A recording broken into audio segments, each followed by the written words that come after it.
Hello, it is Burgess Taylor, and I'm here to talk about the second part of stage 1 of outlining with the hero's journey. Now, I'm going to link a video below by Arwen Lynch. She is a tarot reader and a writer, and she has this reading. It's called a character interview via tarot cards. And I thought this would be a fun way to get to know your character, to find out more about your character, so that when you are writing about your character in their ordinary world, you have information that you can actually use. So, first question, she's 5 questions. First question, how do you see the people around you? That would be, how does your character see the people around him or her? Now, I pulled the Lovers card, and I have no idea. I know kind of what the Lovers card means when it's in a reading, but for how she would see people, I'm thinking that what she sees is what her head tells her and what her heart tells her are not necessarily the same things about people. That what she sees is kind of like the initial stage of love, the falling in love, or the have fallen in love stage, where when you look at people, you don't see their flaws, or if you do see their flaws, you think that they're cute and things like that. Another thing I think is that, your head tells you that there are flaws there, but your heart tells you that, oh, it's so sweet, oh, they're so perfect, and everything is perfect, and there's it's the perfection and the harmony and the confidence and everything that you feel when you have first fallen in love or are falling in love.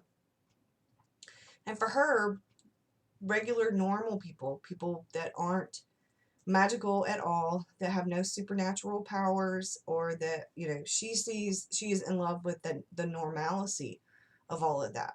She knows that they're flawed, but that is to her what makes it so unique and so perfect, that she has, the tree of knowledge, and she knows what all is out there and what can happen, but she likes and enjoys being around people who don't completely understand what all is out there, or that don't know anything is out there really.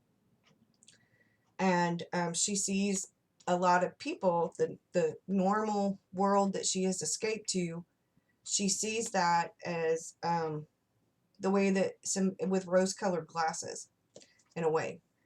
Or she appreciates that they are seeing things with rose-colored glasses, and she wishes she could see things with rose-colored glasses. So that's what I got from first question.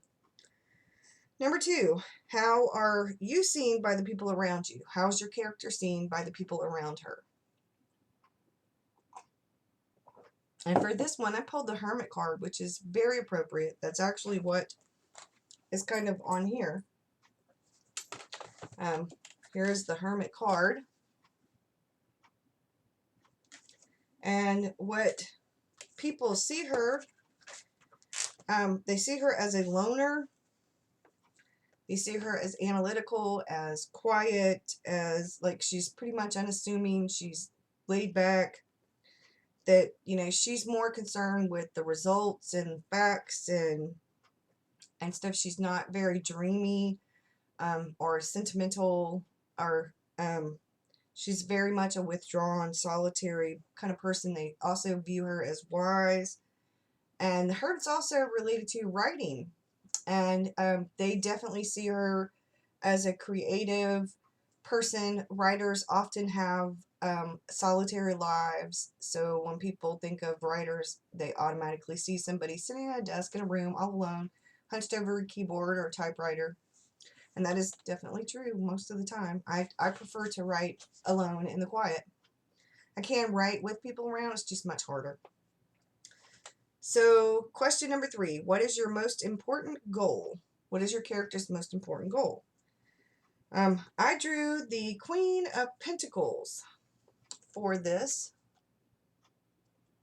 card. For this question. I really wish that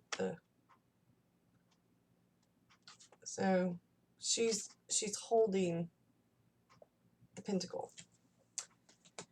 Um, the Queen of Pentacles, what is your most important goal? The Queen of Pentacles, she stays grounded and connected to the world. There's normalcy, secure in her values, feeling of inner security along with self-worth, to be comfortable in her own skin. So I believe this really rang true for me because for the character, because the character, my main character, is definitely not comfortable in her own skin as a witch. She's faking being normal, being part of the mundane, non-witchy world. She her goal is to be comfortable in her own skin, to be connected to and grounded to the world around her, and she's forcing a connection and a grounding in this normal non-witchy world, and she's still not finding the harmony within because that's not being true to herself. So question number 4, where do you get your all of your strength from? Where does your character get their strength from? Now this was I pulled the Ace of Swords for this. And the Ace of Swords card is one of determination, mental clarity, a job, victory, divine influence, clarity, raw power, intellect, a person of great power, insight, and mental clarity. And that person would be her brother. Her twin brother is probably just as powerful in other ways as she is, but he's not turned his back on the witchy community that they grew up in, on their grandmother's circle, the coven. He has still stayed in it, and he has grown in his witchy ways. And so over the past 10 years, he's learned and grown, and she admires that about him. She looks to him for strength because they went through the same things, and she's went on a completely different path than him. And hers is out of vulnerability and fear, and he chose to learn as much as he could and to become a much better witch, so that if the witch hunters do come back, that he is prepared and he plans on kicking ass and taking names. So question 5, how or why do you want to be remembered? How does your character want to be remembered, or why? What for does your character want to be remembered? Now, the last card that for this was the Empress. And she is reminiscent of the Mother Earth, of a peaceful and calm aura, a kind, nurturing, caring, connects with others, as a supportive, open, and communicative person, a mother, very much the symbolic mother figure. And that person in her life has always been her grandmother, because her parents died when she was young. So the Empress to her would be her grandmother, and she would like to end up being remembered as someone like her grandmother, whom she admires. Now, she admired her grandfather. She was very close to her grandfather. He died when she was 17. I talked about this. So what I have gotten from the different things that I have done so far with my e-course and with this character interview is that for my main character, before her grandfather and before her parents' death and then her grandfather's death 10 years later, she was an open, extroverted, and happy person, young person, filled with passion for life, the craft. She was proud of her place in the family as well as the craft. After her grandfather's death, however, which to her was kind of like the last straw, because not only has she lost her parents to witch hunters, but now she's lost her grandfather. She was extremely close to her grandfather. Her brother, her twin brother, was closer to the grandmother. She was closer to the grandfather. So to her, now she's closed off. After her grandfather's death, she closed off to deal with that. She became afraid. She went off to college. Being a witch to her equated loss, pain. She was afraid of her own power. And her big secret is that she's afraid that she will, if she had stayed in the family business, I should say, in the coven, in the family, um, on the family's path, she was afraid that she might use dark magic to avenge the deaths of her parents and her grandfather, and that she is so powerful, she decided that no magic was better than any magic, than doing something that she would regret and could not take back, that the best way to her was to not practice at all, um, to not be a witch. And so instead of explaining all of that to her grandmother, or to, she walks away from the from the from the from the coven, from the craft, and she's done with magic. She just tells her grandmother that she's done with magic, that the witch hunters aren't going to go after her, that if she's afraid that she's next, or that anybody else in her family, she wants everybody else in her family to to not practice magic because she's afraid. Well, that's bullshit, though. She knows it. So she puts it off, and she makes a bunch of excuses because she really doesn't want to admit to the truth and tell her grandmother that she's um, all she can think about is revenge, is avenging her parents' death, is avenging her grandfather's death. And being a witch has cost her the people that she loves, and she just doesn't want to be a witch anymore, is what she tells her grandmother instead. So the grandmother knows, though. The grandmother's psychic and much more powerful than she's ever let on.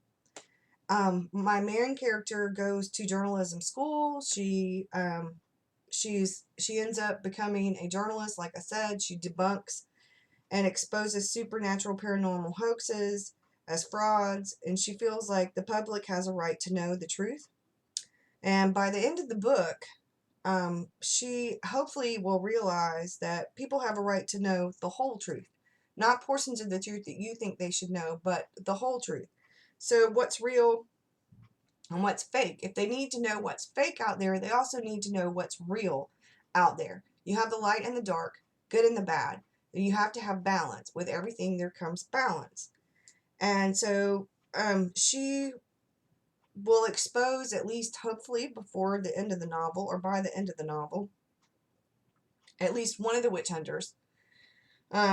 Maybe even the Secret Society of Witch Hunters. This is going to be a series. So she wants to, after her grandmother's death, after her grandmother's killed by a witch, by a witch or a witch hunter, because at the beginning of the novel, my character does not know exactly who has killed her grandmother.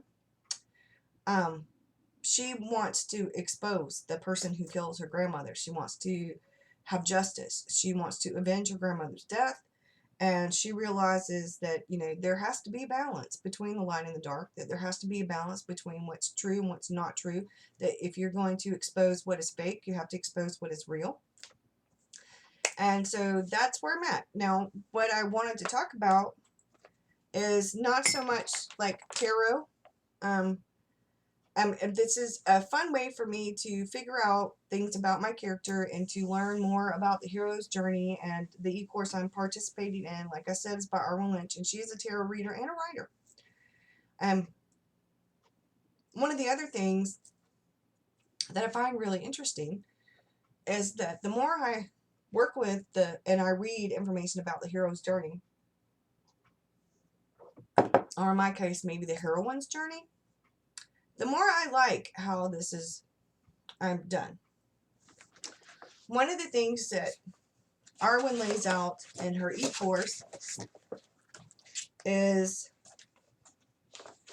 she gives you like Act 1, Act 2, Act 3, what those are about in reference to the hero's journey.